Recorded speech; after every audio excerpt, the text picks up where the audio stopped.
Future generally health insurance company limited 9 महिन्यानंतर delivery cover देणारी, claim न घेतल्यास पुढील हप्त्यास 80% डिस्काउंट देणारी, कमीत कमी हप्त्यात जास्तीत जास्त सुविधा देणारी, त्याचबरोबर सासवड, जेजुरी, पुणे येथील सर्व नामांकित हॉस्पिटल्समध्ये कॅशलेस सुविधा देणारी एकमेव कंपनी। अधिक माहितीसाठी संपर्क शेवते इन्शुरन्स 98 22 32 68 44। मुख्यमंत्री सन्माननीय एकनाथराव शिंदे साहेब, राज्याचे उपमुख्यमंत्री देवेंद्र फडणवीस जी, या भागाचे खासदार सुनील मेंढेजी, आपले पालकमंत्री, मंत्रिमंडळातील माझे सहकारी डॉक्टर विजयकुमार गावित, विधिमंडळातील माझे सहकारी राजू कारेमोरेजी, नरेंद्र भोंडेकरजी, माजी खासदार मधुकर कुकडेजी, माजी खासदार शिशुपाल पटेलजी, नाना पंचबुद्धेजी, परिणय फुकेजी, राजेंद्र जैनजी, योगेश कुंभेजकरजी, बाळा काशीवारजी, सुनील पुंडेजी, धनंजय दलाल, आजच्या कार्यक्रमाच्या निमित्तानं वेगवेगळ्या विशेषतः महायुतीमध्ये काम करणारे विविध राजकीय पक्षाचे सर्व आजी माजी सन्माननीय पदाधिकारी, माझ्या भंडारा जिल्ह्याच्या विविध भागातून विविध तालुक्यातून आलेले सगळे लाभार्थी, सगळा अधिकारी वर्ग, पत्रकार मित्र, जमलेल्या बंधू भगिनींनो आणि माझ्या तरुण मित्रांनो, काही कारणानिमित्तानं हा कार्यक्रम थोडासा पुढे जात होता, परंतु मुख्यमंत्र्यांनी ठरवलं की दिवाळी झाल्यानंतर आपल्याला पहिलं शासन आपल्या दारी म्हणून कार्यक्रमाला कुठं जायचं तर ते भंडाऱ्याला जायचं, आणि त्याच्यामुळं आज भंडाऱ्याचा शासन आपल्या दारीचा कार्यक्रम होतोय आणि योजना कल्याणकारी, जनकल्याणकारी, सर्वसामान्यांच्या दारी अशा पद्धतीचा हा कार्यक्रम, ह्याच्यामध्ये विविध वेगवेगळे कार्यक्रमाची उद्घाटन आणि भूमिपूजन पण एकाच ठिकाणून मुख्यमंत्री महोदयांनी केली। आपल्याला सगळ्यांना ह्या कार्यक्रमाला आपण उपस्थित राहिल्याबद्दल मी आपल्या सगळ्यांचं मनापासून स्वागत करतो। तसं बघितलं तर भंडारा जिल्ह्यामध्ये पर्यटनासाठी अनुकूल अशा प्रकारची मोठी निसर्ग संपदा आहे। भंडारा जिल्हा तसं बघितलं तर जल म्हणजे पाणी, जंगल यानं परिपूर्ण अशा प्रकारचा हा जिल्हा आहे। मागे 2 जिल्हे झाले, भंडारा, गोंदिया। भंडाऱ्यामध्ये 3 आमदार प्रतिनिधित्व करतात आणि त्याच्यातनं हे प्रतिनिधित्व करत असताना या भागातले प्रश्न सुटावेत, खऱ्या अर्थाने एकनाथराव शिंदे, देवेंद्र फडणवीस आणि आम्ही सगळेजण जे हे महायुतीचं सरकार चालवतोय त्या योजना लाभार्थ्यांच्या घरापर्यंत, दारापर्यंत, त्यांच्यापर्यंत पोहोचाव्यात, ह्याच उद्देशाने महायुती सरकारने हा कार्यक्रम हातामध्ये घेतला। आता तुम्ही पाहिलं, अनेकांना, काही दिव्यांग होते, काहींना नोकऱ्या आता लागलेल्या आहेत, काहींना महिला बचत गट उत्तम पद्धतीने चालवतात, काहींना ट्रॅक्टर आपण दिलेले आहेत, काहींना हार्वेस्टर आपण दिलेले आहेत, अनेक प्रकारच्या बाबी देण्याचा प्रयत्न सरकारने या माध्यमातून केलेला आहे। शेवटी सरकार काम करत असताना तो कारभार लोकाभिमुख झाला पाहिजे, त्याच्यातनं खऱ्या अर्थाने प्रत्येक माणसाला, मग तो माझा मराठवाड्याचा, विदर्भाचा, उत्तर महाराष्ट्राचा, कोकणाचा, पश्चिम महाराष्ट्राचा कोणताही असो, त्याला वाटलं पाहिजे की हे सरकार माझाही विचार करतंय। आणि त्याच अनुषंगाने एकनाथराव शिंदेंच्या नेतृत्वाखाली हे महायुतीचं सरकार काम करते। अनेक महत्वाचे निर्णय आपण या 1.25 वर्षाच्या काळामध्ये घेतलेले, त्याच्यातून माझ्या बळीराजाला, माझ्या कष्टकऱ्याला, माझ्या शेतकऱ्याला पीक विमा योजना, ही तर योजना इतकी चांगली, आपण सरकारच्या माध्यमातून करोडो रुपये त्या ठिकाणी खर्च करतो आणि राज्यात सर्वसमावेशक विमा योजना राबवण्याचा एक क्रांतिकारी निर्णय याच्या आधी कुठल्याही सरकारने तो घेतला नाही, अशा प्रकारचा हा निर्णय घेतला आणि त्यानुसार अवघ्या 1 रुपयात शेतकऱ्यांना पीक विमा काढता येतो, याचा लाभ राज्यातल्या अक्षरशः लाखो शेतकऱ्यांना होणार आहे आणि तो झाला देखील। महायुती सरकारची अत्यंत महत्वाकांक्षी योजना, याचा लाभ बळीराजाला स्वाभिमानानं जगण्यासाठी तसंच आत्मनिर्भर करण्यासाठी हे झालेलं आहे. प्रधानमंत्री पीक विमा योजनेच्या विम्याच्या अग्रिम रकमेचं वाटप सध्या महाराष्ट्रामध्ये जिथं पाऊस काळ कमी पडलेला आहे, जिथं दुष्काळी परिस्थिती आहे, जिथं शेतकऱ्याच्या हातातनं पीक गेलेलं आहे, जिथं जास्त पाऊस पडून पीक अडचणीमध्ये आलेलं आहे, आतापर्यंत 47,63,000 नुकसान भरपाई अर्जांना आपण मंजुरी दिलेली आहे. दर आठवड्याला मुख्यमंत्री महोदय मंत्रिमंडळाच्या निमित्तानं आढावा घेत असतात. आम्ही सगळेजण त्या चर्चेमध्ये असतो आणि त्याच्यातनं वेगवेगळ्या जिल्ह्याचे पालकमंत्री पण त्यांच्या जिल्ह्यात काही समस्या असतील, काही अडचणी असतील, काही प्रश्न असतील तर ते पण सांगण्याचा प्रयत्न करत असतात. त्या अर्जांना आपण मंजुरी दिली.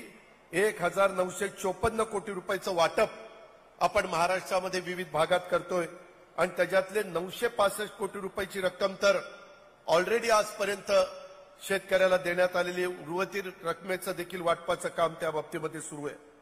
अशा पद्धतीनं या पीक विमा योजनेमध्ये 1,70,67,000 अर्जदारांनी नोंदणी केलेली आहे आणि केवळ 1 रुपयात बाकीचे सगळे पैसे हजारो कोटी रुपये राज्य सरकार आणि काही हिस्सा केंद्र सरकार शेतकऱ्याच्या करता त्या ठिकाणी देतोय.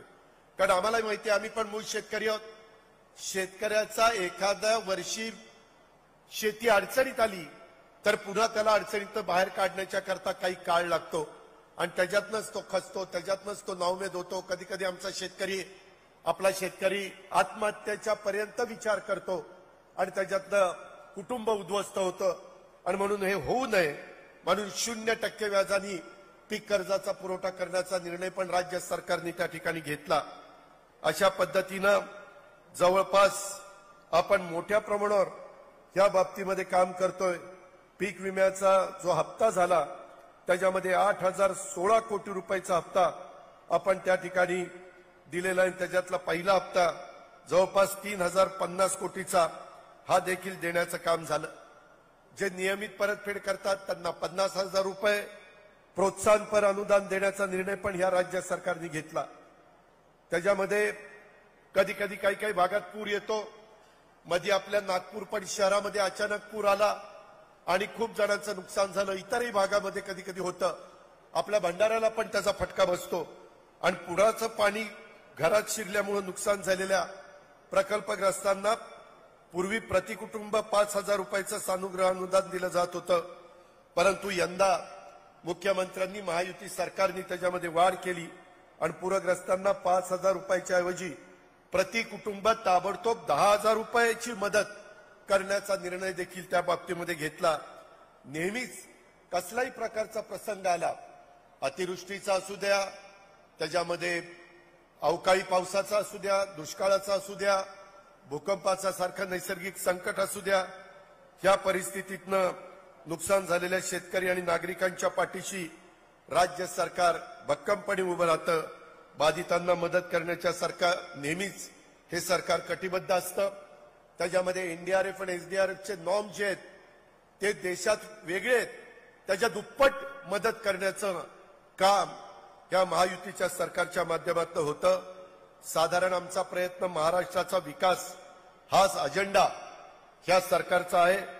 सत्ताकारणात समाजकारणात कोणतीही भूमिका असली तरी महाराष्ट्राचा विकास हा आमचा महायुती सरकारचा अजेंडा आहे. शेतकरी, कष्टकरी, सर्वसामान्य जनतेच्यासाठी तळमळीनं काम करणारं हे आमचं सरकार आहे आणि महाराष्ट्राच्या विकासासाठी, देशाच्या भल्यासाठी यापूर्वी सुद्धा आम्ही सगळेजण काम करत होतो, यापुढेही करत राहणार आहे. अशा प्रकारचा देखील शब्द मी या कार्यक्रमाच्या निमित्तानं मुख्यमंत्री उपमुख्यमंत्र्यांच्या साक्षीनं तुम्हाला देऊ इच्छितो. इथं अनेक गोष्टी करण्याचा प्रयत्न आपण त्या बाबतीमध्ये केला. याच्यातून शासन आपल्या दारी या अभियानाच्या माध्यमातून राज्यातल्या अक्षरशः लाखो लाभार्थ्यांना विविध योजनांचा लाभ घर बसल्या मिळतोय, याचा आनंद आम्हाला पण आहे. या अभियानामुळे नागरिकांना शासकीय कार्यालयामध्ये हेलपाटे मारावे लागत नाहीत. योजनांची माहिती त्यांना घरी बसल्या मिळते. योजनेसाठी कागदपत्र गोळा करणं त्याच्यामध्ये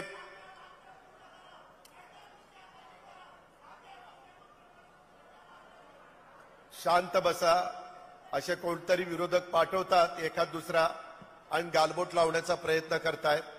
आपल्याला सगळ्यांना न्याय द्यायचा आहे. कुठल्याही परिस्थितीमध्ये कुठलाही घटक हा त्याच्यामध्ये कुठल्याही लाभापासून वंचित राहता कामा नये अशा प्रकारची भूमिका महायुती सरकारची आहे, राज्य सरकारची, मुख्यमंत्र्यांची, त्यांच्या मंत्रिमंडळातल्या सगळ्यांची आहे. आणि त्याच्यामुळं आज सरकार सगळ्यांच्या बाबतीमध्ये काम करत असताना सध्या राज्यामध्ये थोडासा आरक्षणाचा एक मुद्दा पुढे आलेला आहे, परंतु त्याच्यातनं कायद्याच्या, नियमाच्या, संविधानाच्या चौकटीमध्ये बसून मार्ग काढण्याचा प्रयत्न हा राज्याच्या मुख्यमंत्र्यांचा आणि त्यांच्या सगळ्या सहकाऱ्यांचा चाललेला आहे. त्याच्यातून कुठल्याही घटकाला त्रास होणार नाही आणि ज्यांना आज आरक्षण मिळालेलं आहे त्यांनाही त्याच्यामध्ये कुठला अडचण येणार नाही अशा पद्धतीनं पुढे जाण्याच्या बद्दलची भूमिका राज्य सरकारची आहे. त्याच्यामध्ये काही कमिटी नेमलेली आहे, माजी न्यायाधीशांची कमिटी नेमलेली आहे, त्याचा अभ्यास चाललेला आहे आणि कुठल्याही परिस्थितीमध्ये कुठल्याही घटकाला आरक्षण देत असताना ते आरक्षण सुप्रीम कोर्टामध्ये, हायकोर्टामध्ये टिकलं पाहिजे. त्याच्यातनं खऱ्या अर्थाने गरिबाला मदत झाली पाहिजे, ज्या आरक्षणाची मागणी करतात त्या घटकाला मदत झाली पाहिजे आणि ती मदत होत असताना इतरांनाही कुठल्याही प्रकारचा त्रास होणार नाही याबद्दलची खबरदारी राज्य सरकार घेत आहे. आज मात्र काही जण जाणीवपूर्वक त्याच्यातनं वेगळं वातावरण करण्याचा प्रयत्न करतायत. मला आपल्याला एक गोष्ट आवर्जून सांगायची आहे की भारत सरकारनं नरेंद्र मोदी साहेबांच्या नेतृत्वाखाली विविध कल्याणकारी योजना सामान्य जनतेपर्यंत पोहोचवण्याच्या करता पंतप्रधान नरेंद्र मोदी साहेबांच्या हस्ते झारखंड येथून भारत संकल्प यात्रेची 15 नोव्हेंबरला 4-5 दिवसापूर्वी सुरुवात केलेली आहे. देशातल्या शहरी भागामध्ये, ग्रामीण भागातनं ही यात्रा जाणार आहे. लोकांना केंद्र सरकारच्या योजना माहिती व्हाव्यात, जसं आपण शासन आपल्या दारी हे राज्य सरकारच्या योजना माहिती व्हाव्यात म्हणून प्रयत्न करतोय, तशा देश पातळीवर देखील नरेंद्र मोदी साहेबांच्या नेतृत्वाखाली फार चांगले चांगले निर्णय, चांगले त्याबद्दलच्या गोष्टी घडलेल्या आहेत आणि त्या लोकांना माहिती व्हाव्यात, त्याचा लाभ देशातल्या, महाराष्ट्रातल्या लोकांना मिळावा यासाठी ही भारत संकल्प यात्रा काढण्यात आलेली आहे. ही संकल्प यात्रा 26 जानेवारी 2024 पर्यंत सुरू राहणार आहे, म्हणजे पुढच्या वर्षीपर्यंत.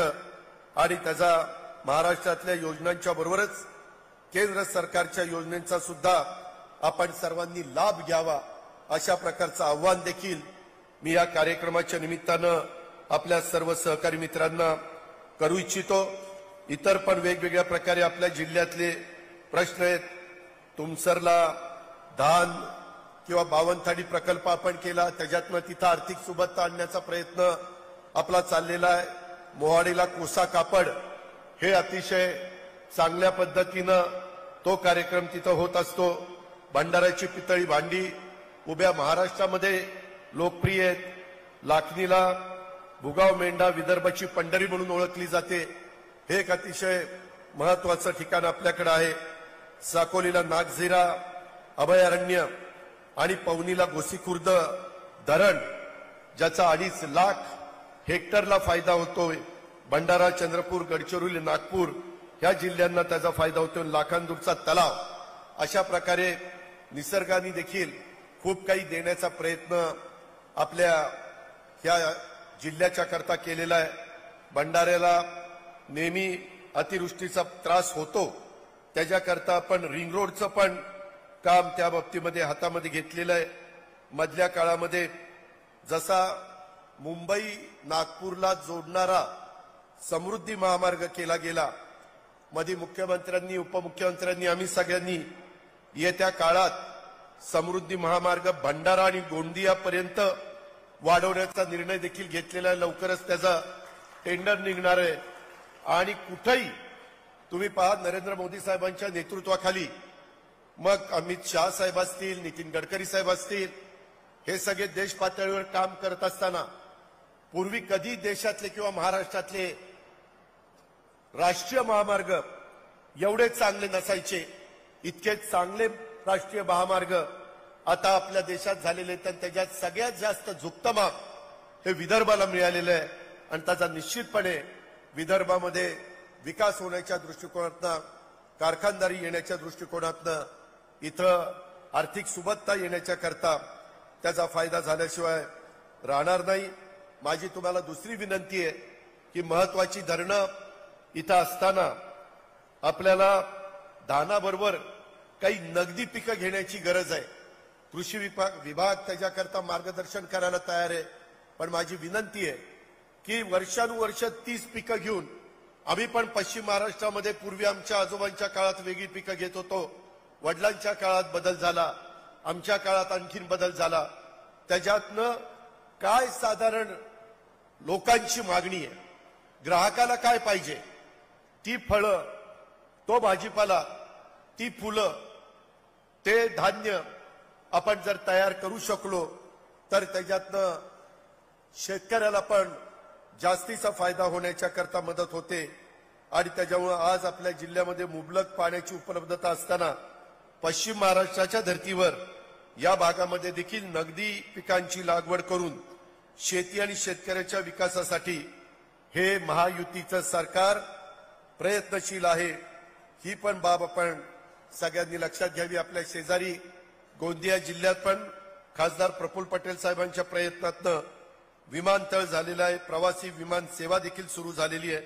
आणि त्याच्यामुळं भंडारा गोंदियामध्ये वेगवेगळ्या प्रकारचे उद्योगपती त्यांचे उद्योग लावण्याच्या करता त्यांचं पण एक महत्वाचं विमानाचं साधन आपण उपलब्ध करून दिलं गेलेलं आहे. मधल्या काळामध्ये इथल्या सगळ्या आमच्या लोकप्रतिनिधींची, खासदार आमदारांची मागणी होती की बाबा गोंदियाला मेडिकल कॉलेज झालेलं आहे, तसं भंडाऱ्याला पण मेडिकल कॉलेज द्यावं. आणि आपण मुख्यमंत्र्यांनी आणि सरकारने इथलं वैद्यकीय महाविद्यालय देखील मंजूर केलेलं आहे. लवकरच त्याचं टेंडर काढून त्याचंही काम सुरू केलं जाईल, ज्याच्यातून माझ्या भंडारा जिल्ह्यातल्या गोरगरीब जनतेला चांगल्या प्रकारे आरोग्याची पण सेवा देता येतील आणि माझ्या ह्या भागातले डॉक्टर पण त्याच्यातनं निर्माण होतील. संतफ्लॅग आणि अशोक लेलँड ही मोठे उद्योग माझ्या भंडारा जिल्ह्यामध्ये आहेत. तशाच पद्धतीचे आणखीन काही प्रकल्प आणण्याचा ह्या सरकारचा प्रयत्न आहे. त्याच्याकरता चांगलं औद्योगिक धोरण हे आपण त्या राबवतोय. मोहाची फुलं, मोहाची झाडं ह्याच्यातनं पण माझ्या गडचिरोली, यवतमाळ, भंडारा, गोंदिया, चंद्रपूर, मेळघाटामध्ये कशा पद्धतीनं आपल्याला तिथं लोकांना मदत करता येईल. मोह फुलानंतर याच झाडापासून वेगवेगळ्या प्रकारच्या गोष्टी घडतात, त्या पण आपल्या लोकांच्या करता राबवण्याचा आपल्या सरकारचा प्रयत्न आहे. इतर बऱ्याच गोष्टी बोलण्यासारख्या, धान खरेदी केंद्र तातडीनं सुरू करणं वगैरेच्या मागण्या खासदारांनी, आमदारांनी सगळ्यांनी केलेल्या आहेत. त्या बाबतीत मी एवढंच सांगेन की आज तारीख 21 आहे, त्याच्यामध्ये लवकरच आपल्याला 7 डिसेंबर पासून नागपूरचं अधिवेशन हे आपलं सुरू होत आहे. त्या निमित्तानं विदर्भाच्या 11 जिल्ह्यातले आणि आपल्या भंडारा गोंदियाचे जे काही प्रश्न आहेत, ज्या काही तुमच्या मागण्या आहेत, आज पण निवेदन स्वरूपामध्ये अनेक प्रश्न मुख्यमंत्र्यांना, उपमुख्यमंत्र्यांना आम्हाला सांगण्याचा प्रयत्न इथल्या लोकप्रतिनिधींनी केलाय, कार्यकर्त्यांनी केलाय. त्यामध्ये देखील बारकाईनं लक्ष घालून त्याला न्याय देण्याची भूमिका राज्य सरकार घेईल, याबद्दलची खात्री आणि ग्वाही मी आपल्या सर्व सहकारी मित्रांना देतो. आणि एकंदरीतच पूर्वी हे सरकार काम करत असताना 2 डबल इंजिनचं सरकार होतं. त्याच्यामध्ये भारतीय जनता पक्ष आणि शिवसेना हे प्रमुख घटक म्हणून काम करत होते. आता त्याला आणखीन एक इंजिन जोडलं गेलं. हे सरकार आता ट्रिपल इंजिनचं सरकार झालेलं आहे. आता राज्याच्या विकासासाठी राष्ट्रवादी काँग्रेस पक्ष देखील सत्तेत सहभागी झालाय. त्यामुळे हे सरकार अधिक मजबूत झालेलं आहे आणि याच्यातून लोकांचे प्रश्न सुटावेत, जरी काहींनी राजकारण करण्याचा प्रयत्न केला, स्वतः मुख्यमंत्री पण वेगवेगळ्या प्रकारचे आरोप विरोधक करतात, त्यावेळेस सांगतात की मला याला महत्व द्यायचं नाही, मला विकासाला महत्व द्यायचं आहे, आणि तशा पद्धतीनं त्यांचं काम चाललेलं आहे. त्यामुळं राज्यातल्या शेतकरी, कष्टकरी, महिला, तरुणांच्या सह प्रत्येक घटकाचा विकास करण्यावर विशेष भर या महायुतीच्या सरकारचा दिला जातो, इथून पुढे पण दिला जाणार आहे. त्यामुळे खऱ्या अर्थाने हे सरकार सर्वसामान्यांचं सरकार आहे. आम्ही सर्वजण एकजुटीनं राज्याचा विकास करण्यासाठी प्रामाणिकपणे प्रयत्न करतोय. सर्व क्षेत्रामध्ये विकासाच्या बाबतीमध्ये महाराष्ट्राला क्रमांक 1चं राज्य करण्याचा सतत आमची चर्चा होत असते, आमचा प्रयत्न होत असतो, आमचं धोरण ठरत असतं.